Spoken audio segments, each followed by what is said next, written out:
Okay, so now we've got the first slide up. Maybe if Omar and Jane, could you tell me that, do you see the screen okay? And is the sound coming across all right? Yeah, it's perfect. It's good. Okay, good. So we're on our way.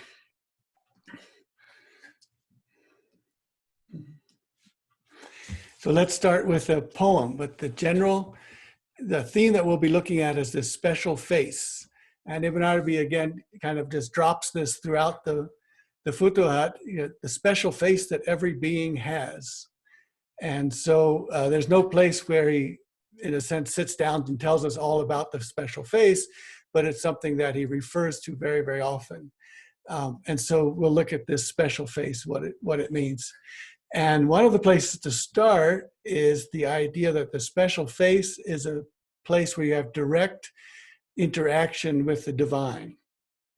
And so the special face is where the Quran and the Injil and the Torah and the folios, all of them were revealed in the special face that each of the beings have.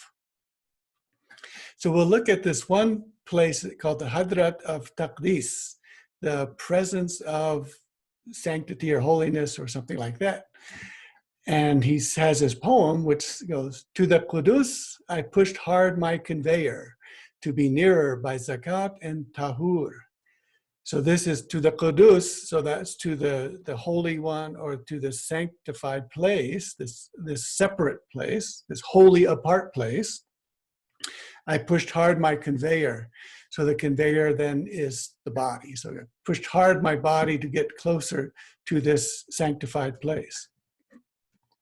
To be nearer by zakat and tahur. So zakat is the charity, and charity is a purification of the soul. It purifies us. It makes us clearer. And we'll just, and by giving and seeing that God is giving through us, we purify ourselves. We begin to separate what I do from what God does. And then tahur is this kind of purity, which is, it's cleanliness is part of it, but then there's another aspect, which is pushing you away from one place and going to another place of holiness. By the all-encompassing throne, the Arsh al-Muhit, and his two occupants, the 2 feet. By the imperative, that's the kun, fayakun, be and it is. By the imperative, the elevated of all commands. So of all the commands, the be is the one that is elevated. Indeed, the Quds has no equal. So this name and this idea of holiness has no equal. By him, he made me alive for him, and by him is my resurrection. Indeed, the true has nothing concealed by him, and the origination of the true is in us, is in the chests. So the Quds, the name Qudus, doesn't conceal anything of the true. So in other words, it's an unveiler. It doesn't let anything be concealed of the true. And this origination is Sadr, that the true has in us, is in the chest, in the Sudur. So if you look down there, we have Sadr and Sudur. And Sadr is the chest, or what fronts, what comes first, or what hits you first is the chest, what faces you. And the prow of a ship is called a Sadr, and the tip of an arrow is called a Sadr. So the first thing that the arrow hits, its Sadr is hitting. And the first place the prow of the ship is pushing through is the Sadr. And you will notice my chop in the corner there. And now I'm kind of understanding why I made that chop a few years ago. It's becoming more and more clear why this is such an evocative image. It's the first thing that comes. And you see this in my chop down there, this chest is just coming out. And so you have this vision of this chest reaching out to be the first one to be touched, the first one to find, the first one to discover. And then discovery too. You get on a ship and you go places you've never seen before.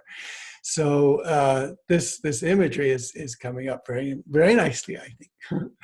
And let's look at this. just keep developing this. And then, of course, last week we talked about thankfulness, and we had this this very clear instruction for us. God revealed to Moses, "Thank me with the rightfully deserved thanks." Moses, peace be upon him, said, "And who could do that, O cherisher?" He said to him, "When you see the blessing as from me, you have thanked me." So Moses is in a position of helping us understand that, of course, if God tells me to be more thankful, I think about how can I, quantifiably increase the amount of thanks. So would that be more numbers of thankfulness? Would it be more intensity of thankfulness? And the answer comes as, when you see the blessing as coming from me, you have thanked me. So it is a qualitative difference from what I thought thankfulness might have been. It's, do I see that God gave this and therefore I'm thankful for it? So Ibn Arabi expands on this in this particular chapter. So whoever sees the blessing as coming only from who has thanked who with the rightfully deserved thanks. You have not seen the blessing coming from the ropes, the means, which he let fall like a curtain between you and who at the moment the blessings follow along. So the ropes and the means, that's sabab in Arabic, S-A-B-A-B. And the ropes is when you have a bucket in the well and you use the rope to pull the bucket up. So the cause of the bucket being raised from the bottom of the well upwards is the rope, the cause.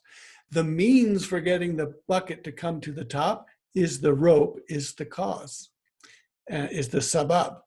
And so this rope's the same rope that we saw earlier.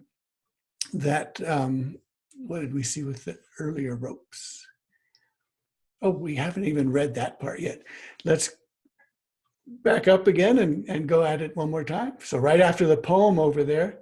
So learn that God, when he created the causes, so these are the ropes, how things get done, and made them visible to his creatures. And he made the things caused to be with, and that's parallel to them, so that there's causes and then there's things going on, and that's a parallel or with action. The observers imagine that the caused things were created by the causes. So we think when the bucket from the well is coming up, we think that the rope is causing the bucket of water to come up. This is what leads creation astray from the path of guidance and knowledge. So the path of guidance is to be guided to the path where we know that God does. And knowledge is knowing that God does. And that's thankfulness that everything is coming from God. And veils them from the special face which God has in every being. So this special face that God has in every being, we're looking at the special face. What gets veiled, how this special face gets veiled, is when we do not see the cause things as being parallel to what God does. And we don't therefore thank the one who does these things. That is the cherisher who's making these things happen. Then learn that there are words called incomplete pronouns. And they are, or this is, the one which, the one who, the one which, the one who, and alladhi, ma, man, all of these words, and the siblings of these pronouns. So all of these words are pronouns. They take the place of the noun or the name. In fact, what they name is the cause by which God is veiled from his creation. So when I say the one who, the one which, this is something that is veiling me from who's actually doing it, because I haven't given the name. I just said the one which. So in fact, what they name is the cause by which God is veiled from his creation, with his creation of these caused things. Therefore, who is the Qudus? So Qudus is the one that separates and puts apart, wholly apart two things. One says, these are the things that cause, and this is God. And Qudus says, it's God, and it separates this for us. Therefore, who is the Qudus? That is, the purifier, being purified from any correlation of the incomplete names to who. So that the Qudus is a purification for who to remove all of the names which are veils to creation. There is no God but who, the inaccessible, the wise. So now we can look back at that, what Moses has taught about thankfulness. So whoever sees the blessing as coming only from who has thanked who with the rightfully deserved thanks.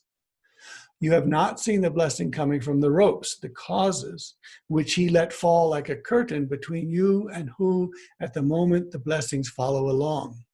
So irdaf, this word irdaf it's the imagery of when you get on a horse or a camel or whatever, and someone jumps on behind you, someone's riding right behind you. So that person who's riding right behind you is irdaf, is following you, riding right along behind you. So what Ibn Arabi is using with this imagery is that there's the who riding and doing things, and then the causes jump on the back and say, here I am, and they kind of grab around the middle and say, here they are riding along with you. So from our perspective, we look at all of these things happening. We think the person in the back, the causes in the back is the rider, is the one that's doing things. And we forget that the one who's doing all of this is the one who is driving this. So you see, blessings are things only coming into being from who, based on the special face which every being has. So the blessings come from who, and this is based on the special face which every being has. Okay, let's look at our next slide.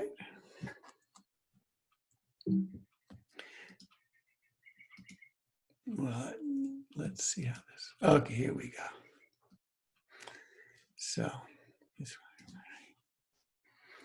So we looked at this, one of these, this picture here for Laylatul Qadr, for the night of power. And we were talking a lot about Earth and Mother Earth. So this is why I brought this one up. So this one you've heard before. I keep coming back to it. I think Andrea's here. We saw this in San Francisco, in the Bay Area. I think we saw it in Oxford, Jane and others. But it's Ibn Arabi's way of helping us see what it means to, what the mystic guide, what the Arafin, what the people who really know, what they do. They emulate their mother. And this means emulating their mother, but also emulating their Mother Earth. So the big mother and the little mother, both mothers. And so Ibn Arabi, and of course their Mother Earth is also dunya, which, as you might know, in mystic texts especially, is often denigrated, that, oh, this is just dunya, this is just this world. And yet Ibn Arabi is coming to the aid of this world, and he's coming to the aid of the mother, and he's coming aid to the Mother Earth in this passage. It's a long passage, but we'll just look at this right here. So this one, sallallahu alaihi wasallam, has described her with the most beautiful of qualities, and he has considered her to be a location for all good things. Therefore, it is appropriate for the people of watchful awareness that their commencement into the entrance of this world be for acquiring this quality, and they shall study carefully the states of their mother. So upon the entrance of the world, into the world from the womb, the child looks back at the mother and emulates her. And as when we come out of our clay bodies, we're in our clay bodies and come out into the surface of the earth, we are looking back to the earth. So our primary instruction is from Mother Earth. And this, the reason I keep coming to this picture, I did want to have a Virgin Mary picture, but many of them have the baby not looking at her. This one very clearly, that when he comes out, he turns around and looks at his mother. And we have, then also in the Quran, we have that Muhammad sallallahu alaihi wasallam is called the mother-based prophet, and Nabi al-Ummi. So the mother-based prophet. And Ummi is the one who is based on his mother. It's one who is as he was when he when he exited from the womb of his mother.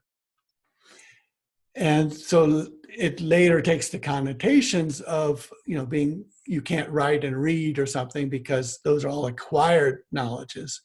And that's not necessarily the most helpful way to look at them. What I've found the most helpful way is look at is mother-based. And that is this look back towards the mother and see the mother and see Mother Earth, and be directly with the special face that God has in every created being, and be with that special face. So we have that confronting and fronting, getting the chest out front, that image that we had in the earlier slide. And this imagery will come back out here. Indeed, messenger of God, sallallahu alaihi wasallam, bared himself and peeled off his shirt, and said when he faced the rain so that it struck him, "It is new, fresh from its cherisher." So it is new, fresh from its cherisher. So this desire and to open up and to front and have hit you first what is fresh and new from its cherisher. Ibn Arabi has a verse which says, "This is the key text, radiant and clear, which comes from the revelation about the rain, near to the cherisher." So then he's going to expand on this now. "Thus, every first in the universe, it is new, fresh, recent from its cherisher. And everything in the universe is a first, because it is a thing. So it is in its being new, fresh from its cherisher." Okay, so this is where where firsts come in. I met one of you at the Zenith bookstore, and I remember that first meeting was so impressionable. It made such an impression that to this day, when I have time together with that person, I'm almost like simply looking into what happened on that first meeting. And so these first meetings are very crucial. So think back in your life, think that you've seen first. And it's the first time you've seen it, the first impression. And you could call it first love, all of these. And it's something that is so powerful. Years later, you can go back to that same place and be able to mine and extract even more meaning from that. That's because the first things are from the special face. "You see, he said to it, be. Therefore, the universe, all of him, is a world of the imperative." So this is the world of the imperative, that be and it is, directly. Whether or not it is part of the world of the creative process. So we have, Ibn Arabi talks about two different worlds, like the world of command and the world of creative process. So khalq in Arabic is at least two things. It's a twofold process. It's a creative process. And khalq is the image of, you take the cloth or the hide and you measure it out and then you cut it. Or you measure out the cloth and then you sew it together. So it's a process. So creation, khalq, is not a one-time thing, it's a process. But you see, it's a process that takes ropes or causes. It involves different causes. And process makes us forget that actually everything is coming from command, be and it is. So when we see processes, we are veiled from the special face. We are veiled from the freshness, the newness. We have clarified for you what the world of the imperative and the creative process is. So it is the special face, which is in the world of the creative process. So even the creative process, where you do different things to make things happen, like you measure out the cloth and then you cut along the cloth and then you sew it together. Even in that creative process, there is a special face, which is the first that happens. And not one of the experts of nazar, so that's science or examination or study, not one of the experts of nazar stumble upon it. So this is his imagery of where, they don't even stumble upon it, even though they're looking for it. Concerning divine knowledge, only the family of God find it as a tasting. Between the infant and the perception of his nearness to God, no obstruction intervenes. because the infant's distance from the world of the elements in his creation. So the infant is newly arriving, fresh from its cherisher. And the infant does not have the huge baggage and veils of all of these processes, these elements that have come together and made this, and then that made that, and then made that. Jesus did not come from an elemental father. He was a spirit of God, and his word cast to Mary. There was nothing then to hide him from the one he originated from. So now we got originated, that's sadur, in the chest. There was nothing to hide him from the one he originated from, because he came from not from an elemental father, but from Spirit of God. And the word cast to Mary. So earth. He articulated in the cradle to a group, meaning during the state of suckling. I have seen something, and then in one of the places, Ibn Arabi goes into detail about how these developments take place, how the fetal development takes place. And he begins to think about, well, what age was Jesus in the womb? Because he had to come out with vocal cords developed and all sorts of things had to be in place for him to say these things from the cradle or from the, and it's not really a cradle, it's probably just a little flat area on the earth. But yeah, and so Ibn Arabi is thinking about what kinds of things must have happened, what state of development the body of Jesus was in when he was born. So he says that, so Jesus is speaking from the cradle, or from just after being born. So I have seen something more tremendous than that. I have seen someone speaking in the belly of his mother to convey something obligatory, and that is where his mother sneezed. So when someone sneezes, they say Alhamdulillah, and then the audience says, bless you. And that is where his mother sneezed while she was pregnant with him. So he praised God. He said, Alhamdulillah, and said to her from her belly, God bless you, with an utterance the ones present heard. And something related to this discussion, my daughter Zainab, I asked her as a joke for her when she was at the suckling age. Her age at that time was a year or nearly so. I asked her in the presence of her mother and her grandmother, child, what do you argue about the man who has sex with his wife and no fluid descends? It's a very standard fiqh legal question. So then she startles everyone and says, obligatory on him is ghusl. And that's another standard fiqh answer. The ones present were astonished by that. I was apart from this daughter in that year when I left her with her mother, and I was absent from her. I gave leave to her mother for the pilgrimage in that year, and I myself proceeded along the Iraqi route to Mecca. When I came to the halt of Arafat, I left the group with me, seeking my family in the caravan from Sham, from Syria. She saw me while she was sucking at the breast of her mother. She said, "Oh mother, oh my mother, here he is, my father has come." The mother looked and looked until she saw me in front at a distance, so that in front, sadr. She was saying, "Here is my father, here is my father." Her maternal uncle called out to me and I approached. And as soon as she saw me, she started laughing and she threw herself against me. She began to say to me, my father, my father. This example and ones like it are part of the subject of this chapter. So that is being fresh from the Lord.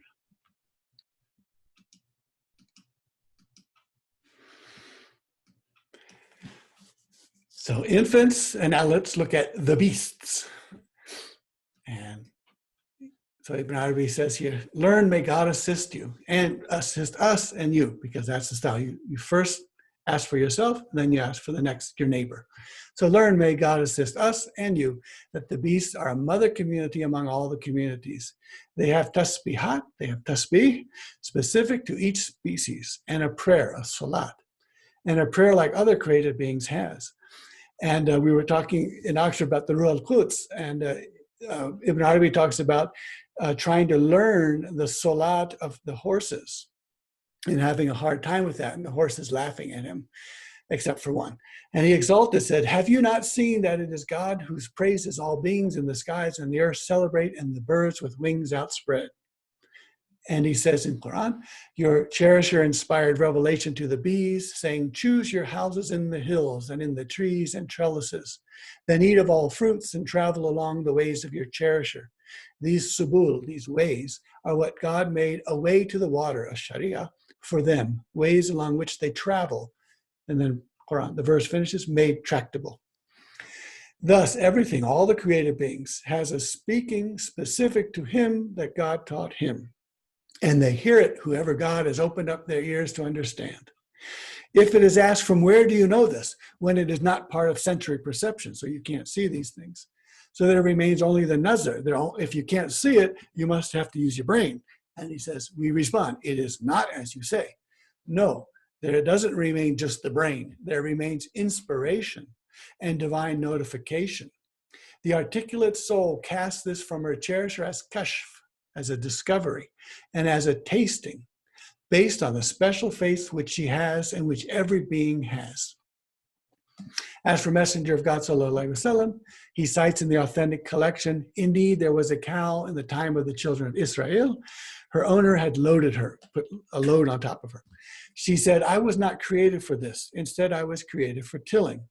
The companions asked, in contemporary then, did a cow speak? Messenger of God sallallahu alaihi wasallam said, I have faith in this. I and Abu Bakr and Omar. This was because the peaceful spirit reported it. If he had seen it with his own eyes, he would not have said, I have faith.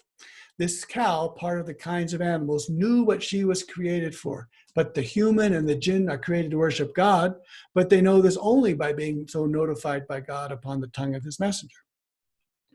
And learn that the beasts, even if they are subjugated, brought low for the human being, do not forget that you are subjugated to them in what you set up to look after, in order to look after their betterment, in bringing them water, feeding them, and doing what improves their condition, such as cleaning out their places and removing their filth and manure, all for their sakes, and protecting them from heat and cold, annoying them. This and others is given that the true subjugated you to them, and he made in yourself a need for them. They are the ones who carry your load to a land you could never reach, except half dead, with great trouble. These are reflecting from the Quran. That is, you could not reach there except through fantasy and imagination, not physically, only by the intermediation of these rides. So there is no excellence you have over them through subjugation, because God made you need them more than they need you. How much God and his messenger have explained to us what the created beings are square against. Their knowledge of God, so these are the beasts especially, their knowledge of God and obedience to him and standing up for his right. But we humans, we have no faith, and we do not hear and obey. And we make interpretations which are not as the matter truly is, in order for us to be faithful people. That is, we make all these interpretations about what's happening with the beasts and their intelligence in order so that we can, believe it, I guess, as faith, even though we can't really believe it. But we are, in truth, liars, and we prefer to rely on our senses over faith in what our Lord has taught us, given that we do not witness this with an eyewitness. So because we cannot witness it, our Lord teaches it to us and we accept it through faith.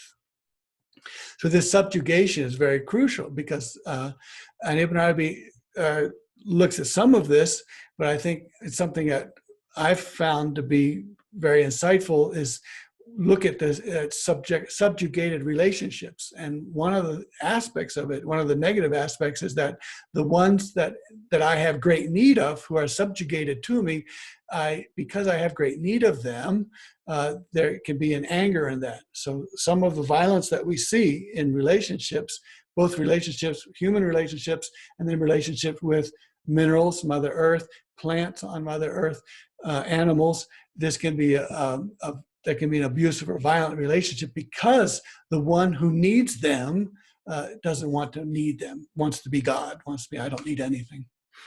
So there's something to be looking at. And also it's something to look at in Ibn Arabi's time and for most of human history, minerals, plants, and animals were very close to humans. And so you had a ride, you got milk from them, you got plants, you ate them for food, all of these things. And now we're, of course, very much separated and alienated from all of that process.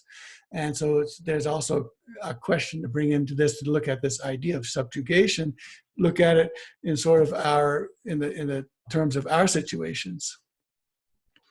So learn that whoever knows that the creative beings, all of them, each of them, are living, articulate, or animated and articulated, they are called minerals, plants, or dead bodies. You see, there's nothing but it is celebrating its cherisher with his praise. And doing so can only mean that the one so described is living. So Ibn Arabi says, once you accept that that everything is praising its creator, as the Quran tells us that we take by faith, then you must accept that everything is articulate, and otherwise it couldn't be praising, and is intelligent, otherwise it wouldn't know what it's doing, and it's alive, otherwise it wouldn't be able to do all of these things. So everything is alive, articulate, and intelligent. And so I just, as we go out, look at every mineral and know that it's alive, articulate, and intelligent. Look at the plants, know that they are alive, articulate, and intelligent. Look at animals, know that they are alive, articulate, and intelligent. And this is one of our paths towards reaching the special faith which every being has. Okay. So if I could ask Baki to sing an Ilahi right now. We'll sing this Ilahi, and then we'll wrap up everything with this last page here, this last slide. So Bismillah.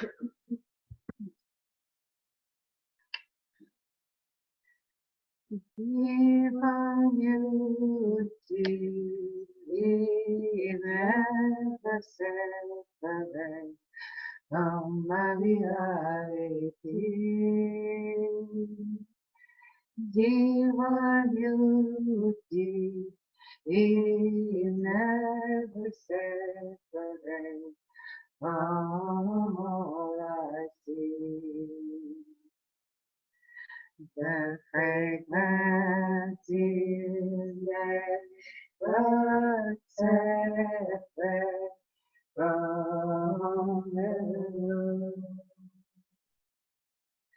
the blood tide is never separate from the sea.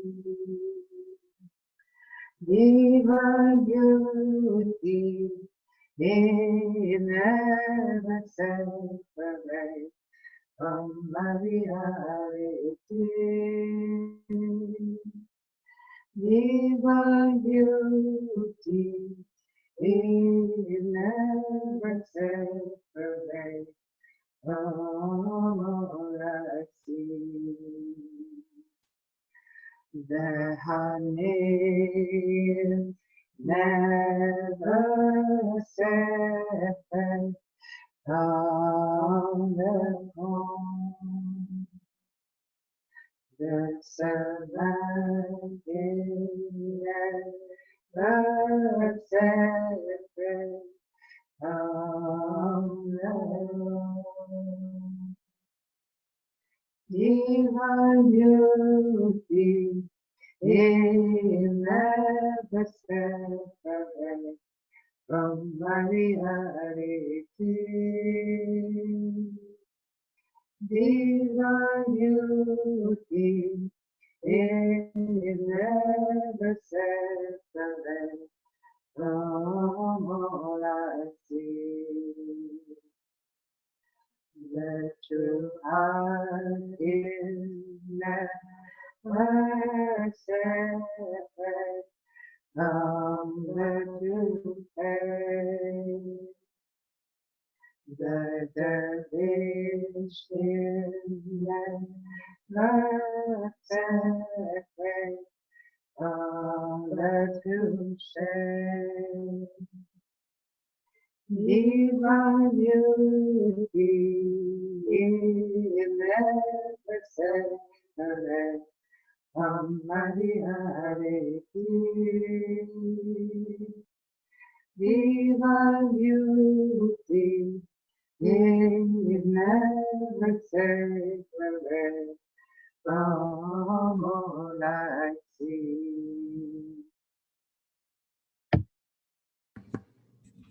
Thank you. So this is the special face that every created being has. So in all of these other areas of that Ibn Arabi talks about, all these special people, he talks about special letters and special people and special beings, and there are this many doing this and there are that many doing that, and these are their qualities and all of that. And it can be a little bit, well, yeah, most of us, I certainly don't fit in any of those categories. So then he has, then this is the category I fit in. We all fit into. That's the separate. That's this. We're not separate from the special face that is in all of us. So the special face is the one that, with thankfulness, we directly see that God is giving.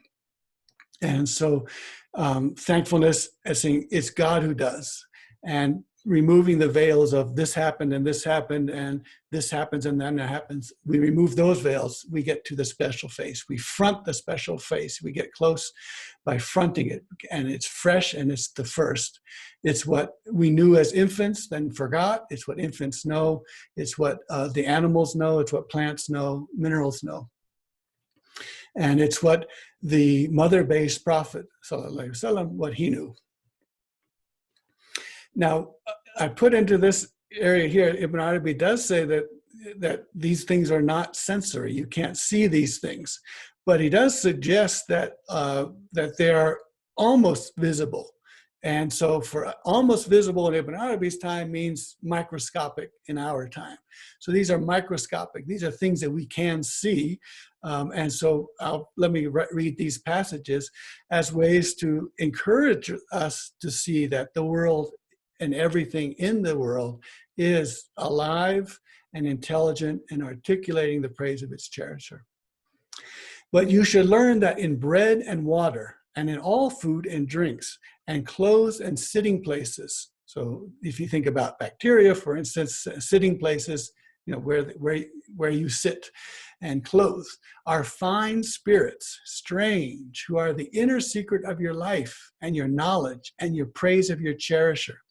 So he's saying that these tiny spirits, these tiny creatures, are the inner secret of your life. It tells you how you look at the world. And if you think about gut bacteria, how your gut bacteria is working, your gut biome is working, tells you who you are, how you see the world. Are you pessimistic? Are you optimistic? And your knowledge and your praise of your cherisher. So it tells something about our physical well-being, our mental well-being in a sense, and then our spiritual well-being. So physical, mental, spiritual effect of these fine spirits. And raising your station in the presence of your vision of your creator on the dune during the visit. And then in the future, there'll be the situation where the presence will be raised on the dune during that visit. These spirits have a sacred trust with these physical forms, which they fulfill to this guardian spirit, consigned in gossamer, so very almost invisible. Can you see one of these spirits, how he carries out his trust to him who is the secret of life? When he conveys his secret trust to the inner secret, he expels either from the direction something came in from, and it is called belching and vomiting, or from another direction, and it is called defecation and urination. So this is the gut biome 800 years before kind of we started talking about it as this biome, as this life. And then the other place, and this I'm waiting for Ali Rahman and Noura over there to give me more information about. Now, the most visible of the subtle matters is that he made your body to be possessing of pores, and he surrounded you with the air, which is the matter of natural life, because it is hot, wet in essence. And he made in you an attractive force. So there is attracted during the moment of your lacking the conventional ropes, the means, the air from your pores. So thereby your body is nourished while you are unaware. And we have learned that among the hasharat, these tiny living beings.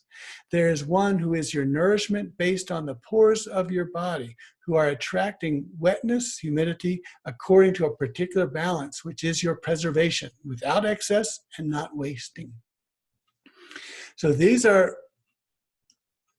insights that help us see that the world is a living place, and help us see our interaction with this world as a living place, as an intelligent place. And so we're keeping with the beasts, learn, may God assist us and you, that the beasts are a mother community among all the communities. They have tasbihat, and they have a prayer. And a prayer like other creative beings have. As for their prayer, they have a special intimate conversation with the true. Have you not seen that it is God whose praises all being in the skies and the earth celebrate, and the birds with wings outspread? And he says, your cherisher inspired revelation to the bees, saying, choose your houses in the hills and in the trees and trellises, the need of all fruits, and travel along the ways of your cherisher. These ways are what God made a way to the water for them, ways along which they travel and made tractable. Thus, everything, all the created beings, has a speaking specific to him, God taught him, and they hear it, whoever God has opened up their ears to understand. So may our ears be opened up to understand and hear the celebration, the life, and the intelligence that is in the minerals, the plants, and the animals, and the bodies, and everything around us. And so this special face that fronts us, that comes first, this first impression, this first tasting, this first sip, this first one is our place of intimate conversation with the divine. It's where the divine speaks intimately with us, and we speak intimately with the divine. We could hear the, let me play Farida's beautiful song, and let's see if I can get that working. And then any kind of comments, I would love to hear impressions and ideas coming.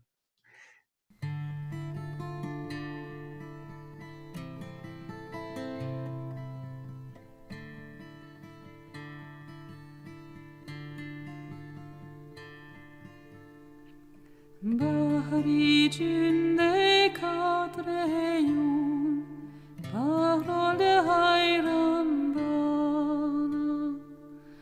Ferşi cünde zereyum, arşolde seyran bana. Dost göründü cünayam, kalmadı bir şey.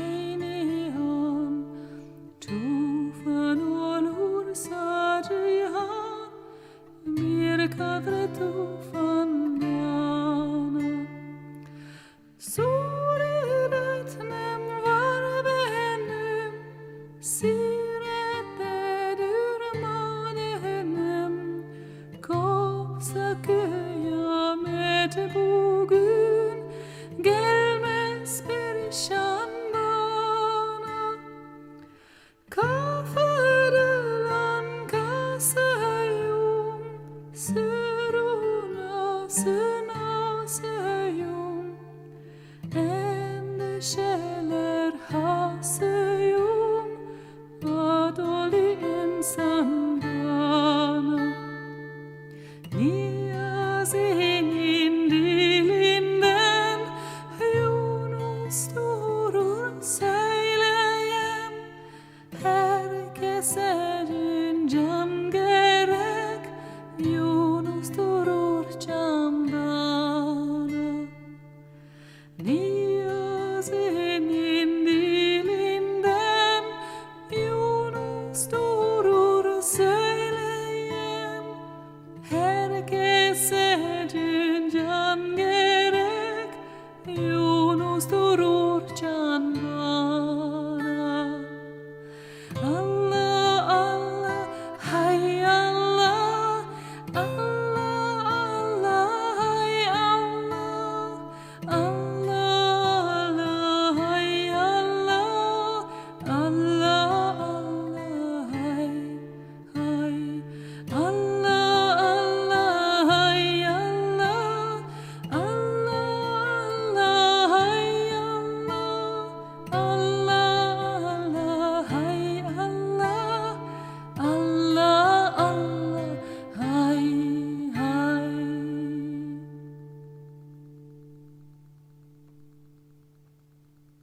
Okay, so that's, yeah, so beautiful. Farida, thank you.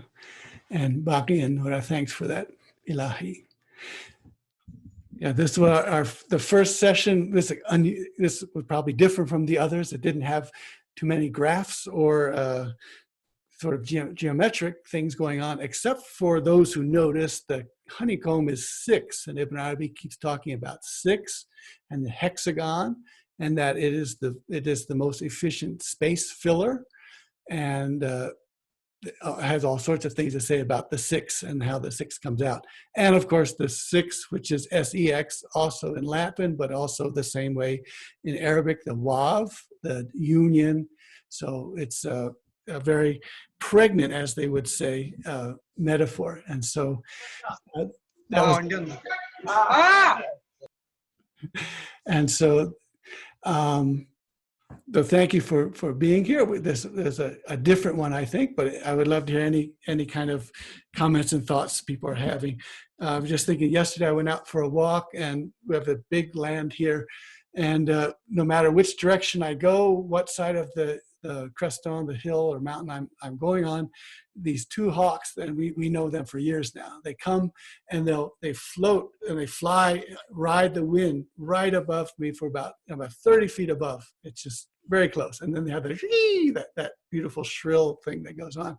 And so I wave to them, and then they wave, and then they're off. And it's just so beautiful to see all those connections. And I know that Omar is very happy to go out into the mountains recently to be able to get those connections. So these are from the microbiota, from the gut bacteria, from all of these things, all the way to the greatest and biggest things, alive and intelligent and celebrating their Lord. And this connection to them gives us the connection to our special face, that special face that each of us has in the chests. And so we'll be looking for those special face encounters as we go. Alhamdulillah. So. Shweb? Yes. Could you talk more about the anger that can come forth towards one that one owes one's life to, like the Mother Earth, or to Allah, or even to one's biological mother? Mm-hmm. And I heard you saying I, and I wasn't sure if it was Shweb I or Ibn Arabi in the articulation of that. Yeah. Well, Ibn Arabi gives some hints about this, and that is our relationship to those that first of all, his first healing, in a sense, is to say, you think they're subjugated to you, you are actually subjugated to them. They're the ones who don't need you. You need them. And then it seems to me, I've been pulling from Ibn Arabi's passages the idea that in a sense we did this, I think 2 weeks ago, the healing of the masculine, or the healing of the male, and that is the one that Ibn Arabi says, if you don't know that you, the men, so he's now talking strictly to the men, or to the males, or to the masculine of us, if you do not know that these things that you do come about only by your being a slave to God, then the who, and then he switches to the feminine, will not listen to you, will not listen to you, and will not talk about you. And that's dhakara. In the Arabic, the dhakar is the male, and dhakara is to mention or talk about. And so one of the definitions of the male in Arabic is the one that is talked about. And so this is saying that if you don't know that you're a slave of God, you men, then you will not be talked about. You will not be seen. You will not be appreciated. And so the way to be seen, talked about, and appreciated is to be a slave of God. So putting all this together, it does seem that the being confronted, there's a kind of part of us, or a personality of us, whether it's gender or something else, that does not want to recognize how much I need that person, that plant, that mineral, whatever. And to deny that I need so much then I've become to think that I'm better than them. And so Ibn Arabi talks about, you think you're better than them, you're the one who needs them. That's why the horses run away when they see you. And they know that you're going to harm them, and they know that they don't need you, you need them. And so this whole dynamic of needing someone or something and then being violent and abusive or denigrating to it seems to me it's something that I think is very pressing for myself and for my in contemporary times. Ibn Arabi puts it out there, and I don't think it's pressing.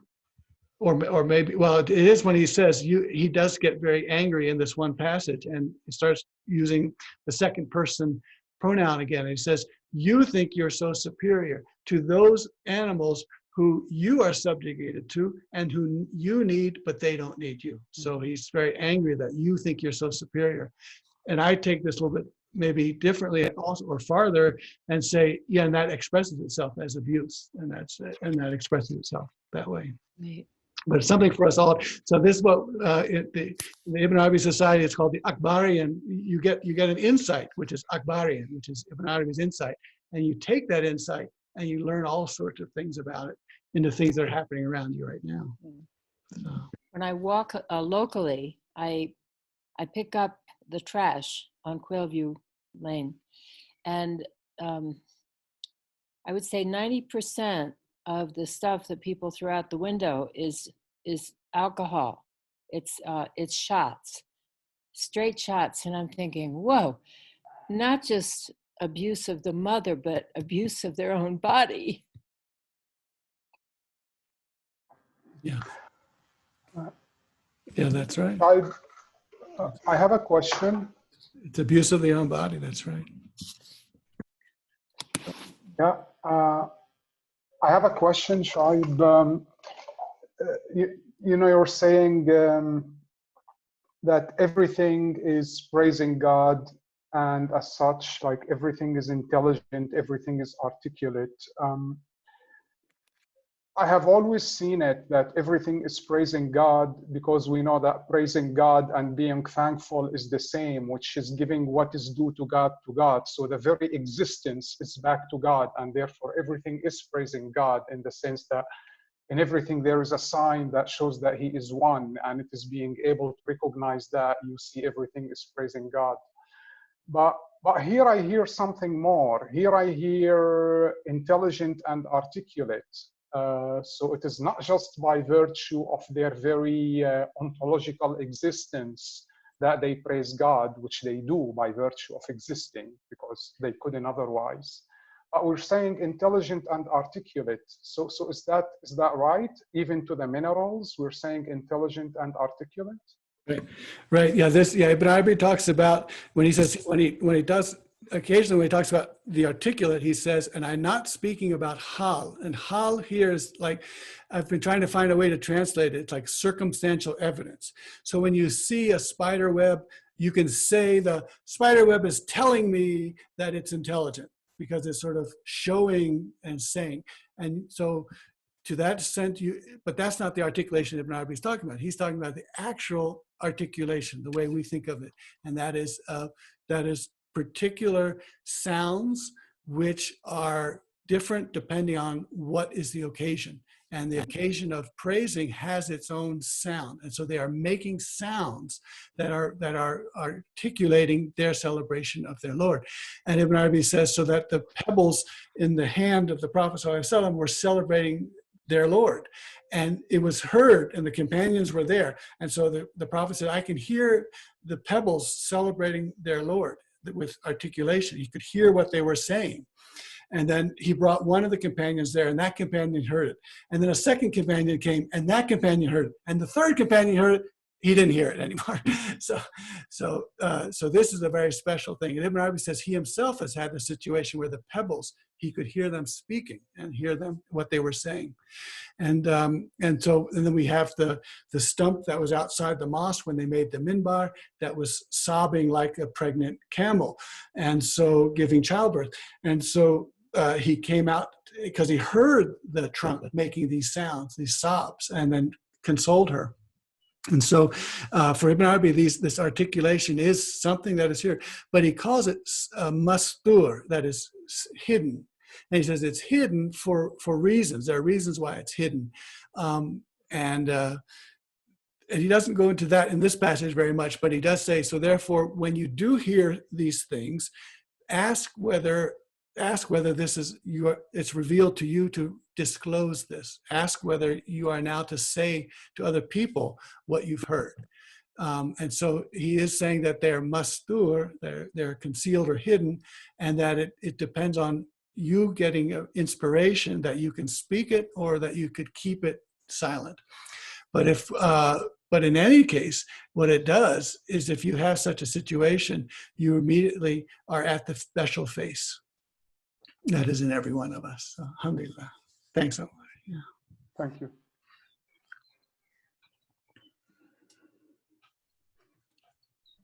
Yeah, this I've been just coming up this healing aspect of Ibn Arabi, and I think I've only found it new mostly because of being with the dervishes like Rahmani and Baqi and Noura, and after a while I begin to say, these things are really important. This idea of healing, that how much violence and abuse is going on because there's a great need for this healing. And so I go back into Ibn Arabi and look for those places which can be these healings. So.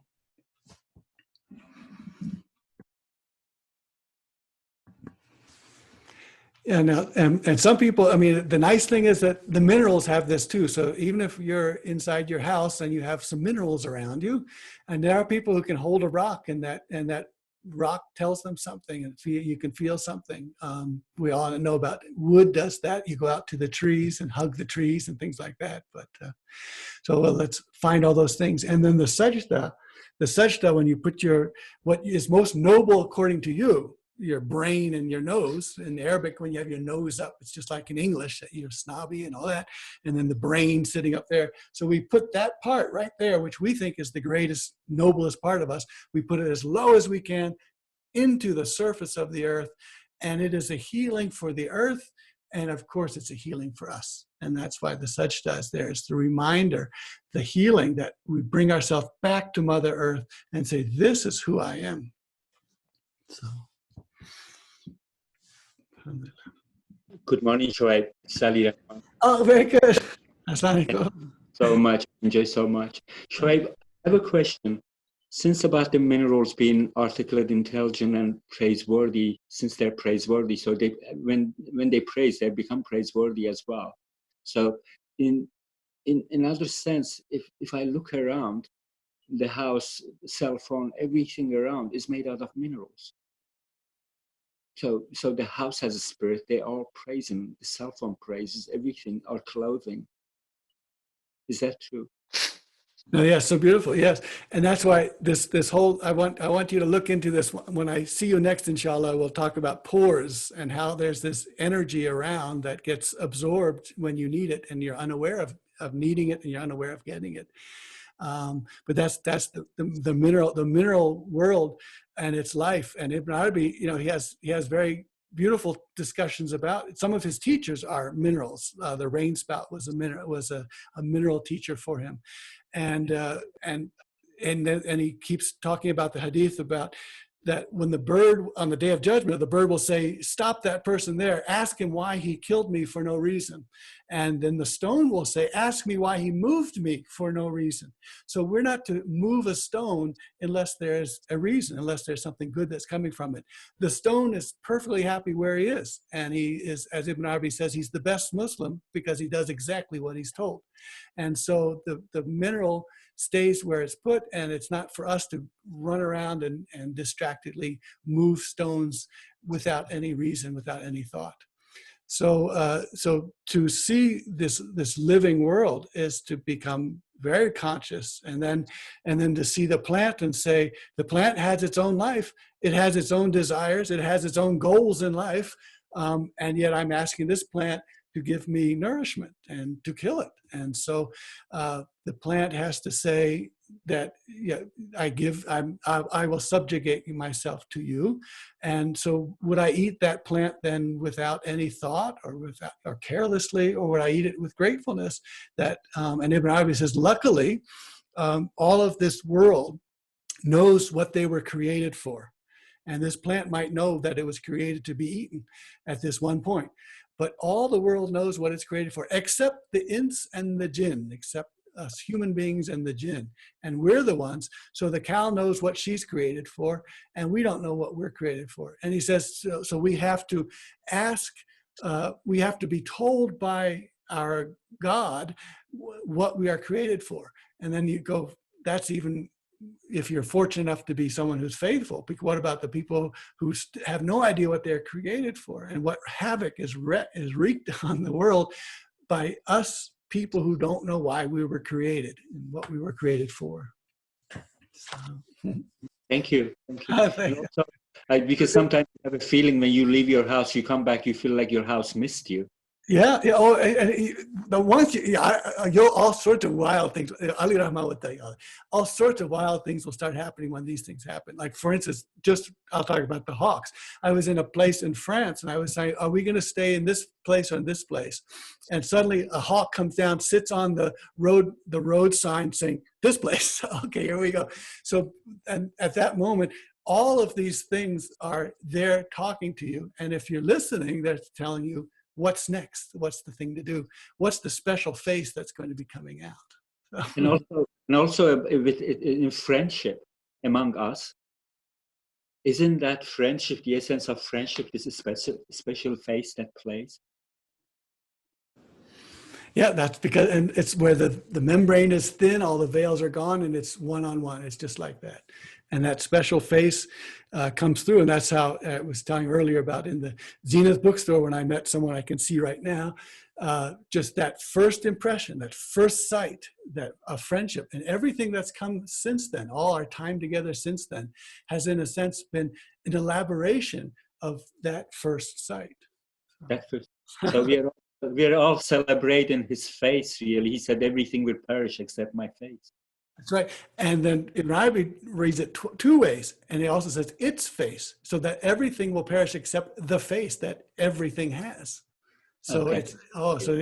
He reads it both ways. It's beautiful. Yeah. Oh, thank you so much. Thank you. Thank you for bringing Ibn Arabi's face to us. Thank you. Alhamdulillah. Alhamdulillah.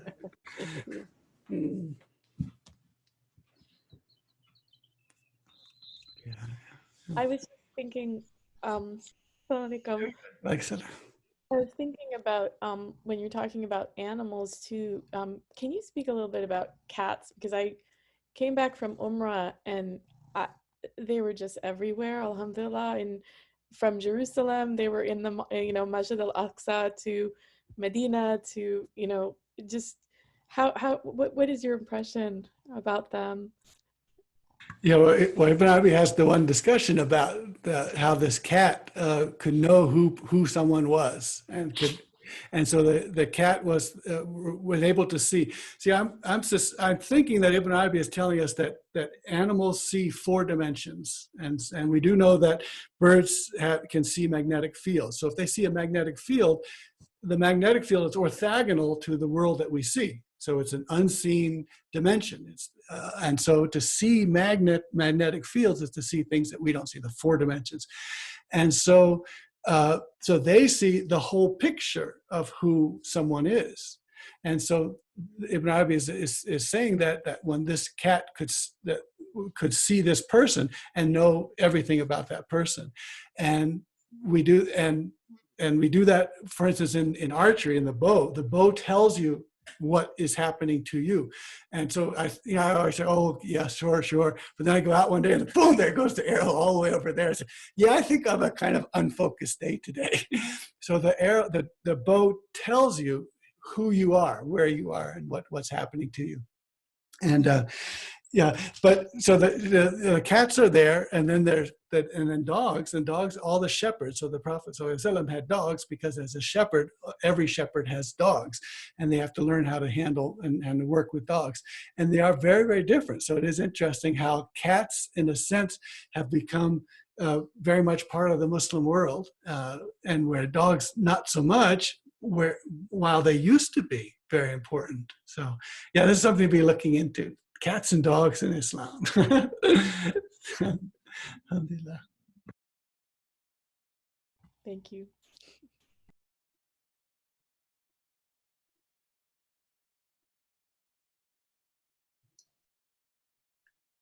Eric, so Shoaib, can I ask you about genetic engineering and genetic modification? And how does that fit in with all of this? Because it's we humans who are doing this, but these very basic levels are not of the original. I mean, that question came to me. Yeah, I'm still looking at all of that. I started looking at it a year or two ago, and still waiting to see, just what's happening here, what insights Ibn Arabi will give me about this.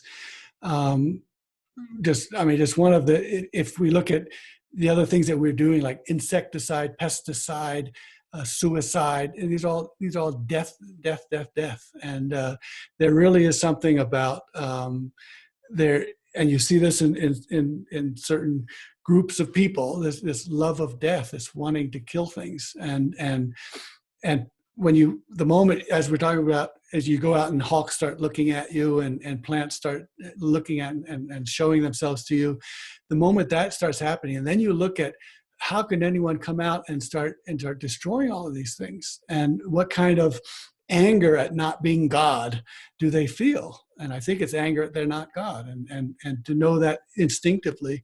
So Ibn Arabi says that the Quran, it says that every arrogant heart is sealed over, and the way Ibn Arabi reads that is that sealed over so that it cannot do everything and be completely arrogant and overbearing.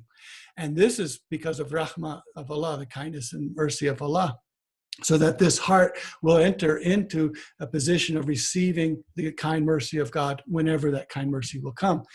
And so this arrogant, overwhelming, overbearingness, people know, Ibn Arabi says, people know that they are slaves. They know that they are nothing, and that they have no lordness in them.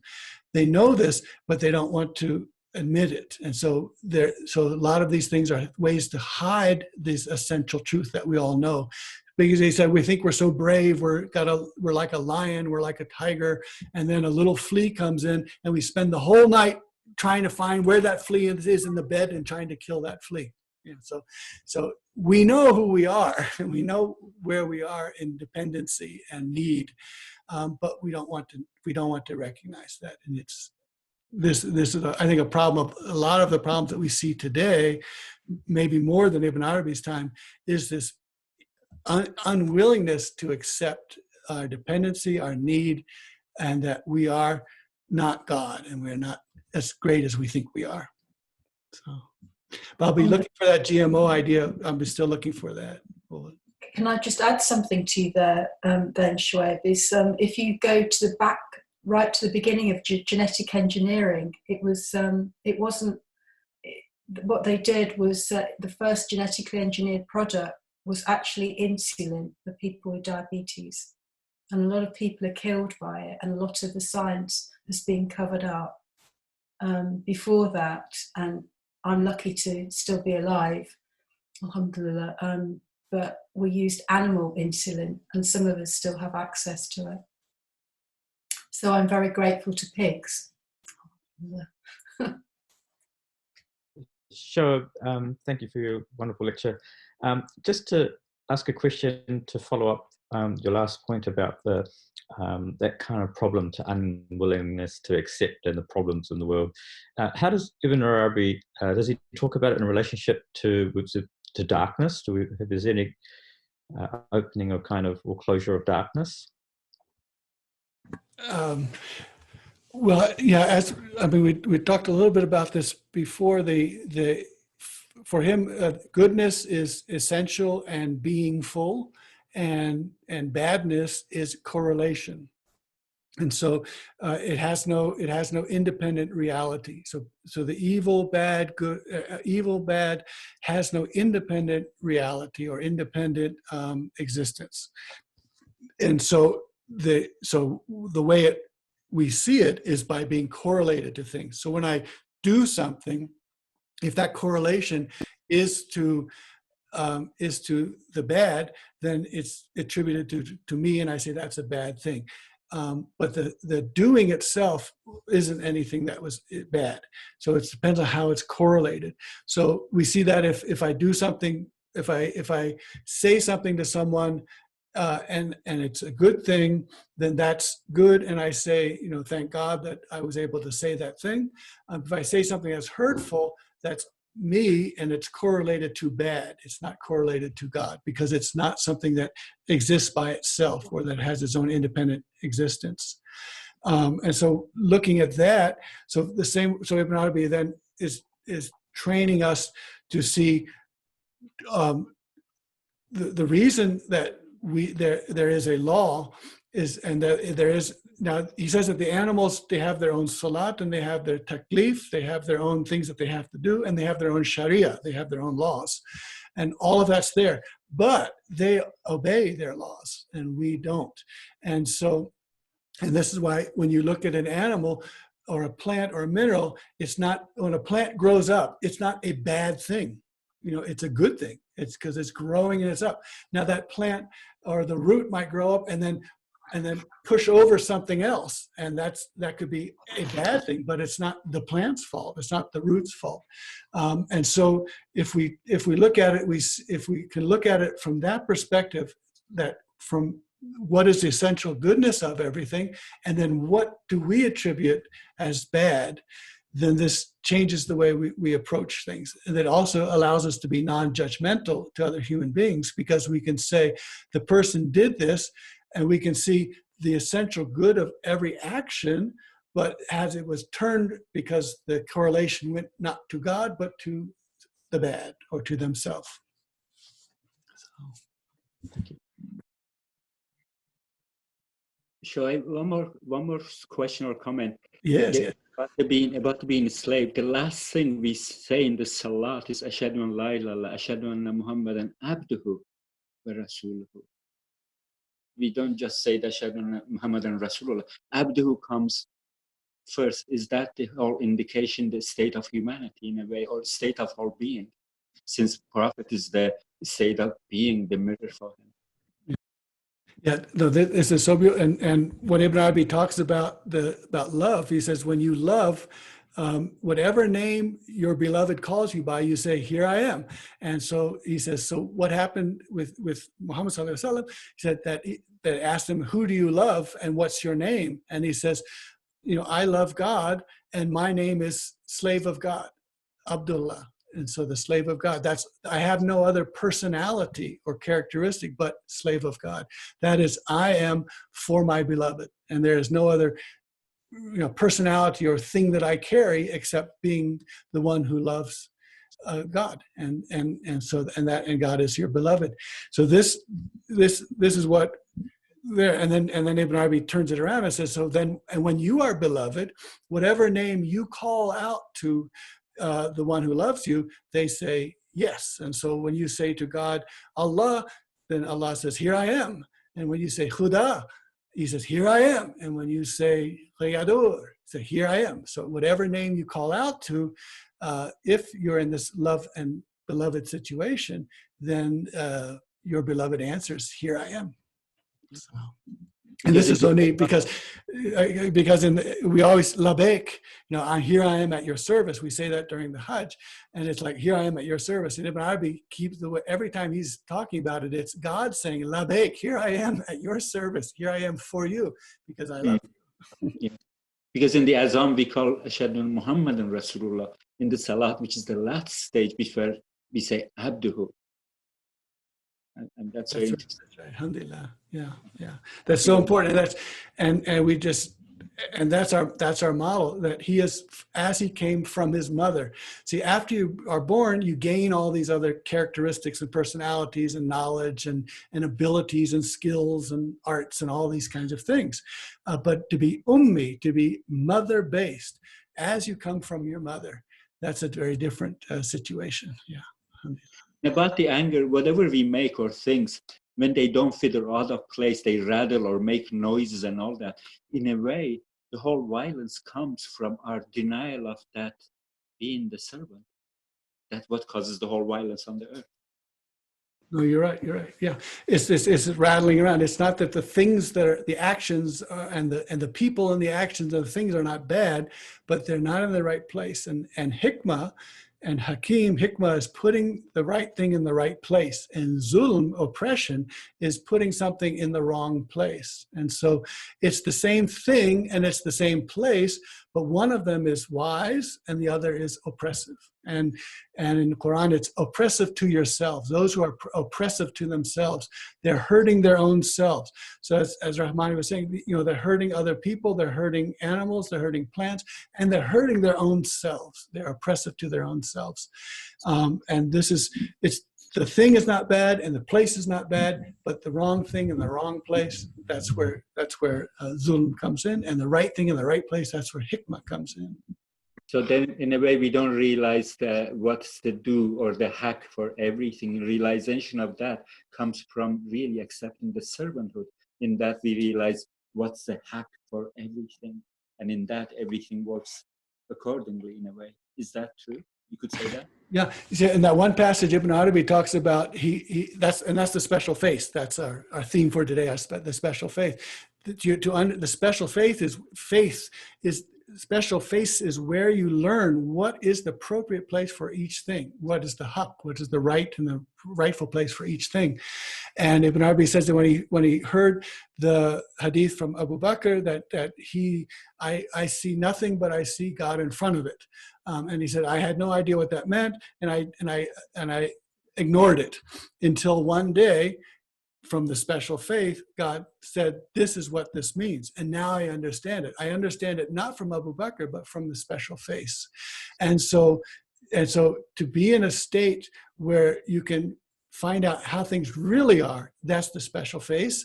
And then thankfulness, because we do say in law that you thank me and thank your parents. And the Prophet ﷺ said, no one is thankful who isn't thankful to other people. But to see that when you're thanking, you're also seeing that there's only coming from one source. That is the special faith that says there could be all these ropes pulling up this bucket, but it's God who is pulling this bucket up to give water to me, which I therefore am mindful of. And so that's the special faith that allows me to see who to be thankful to. So in a way, special faith and what is do or hack to everything, you could say they are synonymous or the same? I can't hear you. Yeah, gotcha. Yeah, so interesting in trying to translate haqq for Ibn Arabi. Haqq is true, so it's the true place and the true thing. But also haqq is the right that is rightfully due. So I end up doing these long words like rightfully due, because you got to have the right in there, but also rightfully due and deserved. So it's both. And so haqq, the truth of anything, is what it deserves. And that's back to the cow saying, I was not created to be loaded up like this. So to know what I'm created for, and so I'm created to worship God, to know that is to be rightful for God and rightful to me. In other words, I'm harming and oppressing myself if I don't know why I was created. And I'm flashing around and splashing and doing all this stuff flailing about because I don't know why I was created. So if I know why I was created, the haqq is I give God's due as to be worshipped, and I give myself and my body the due that I am a worshiper. I'm a worshiping slave. Thank you so much. Very beautiful. Thank you. So thank you very much. It's so good to see everyone. And I've got lots of notes from the chats, which I'll look at and absorb over the week. And thank you so much for your interactions and for being here. And so, alhamdulillah.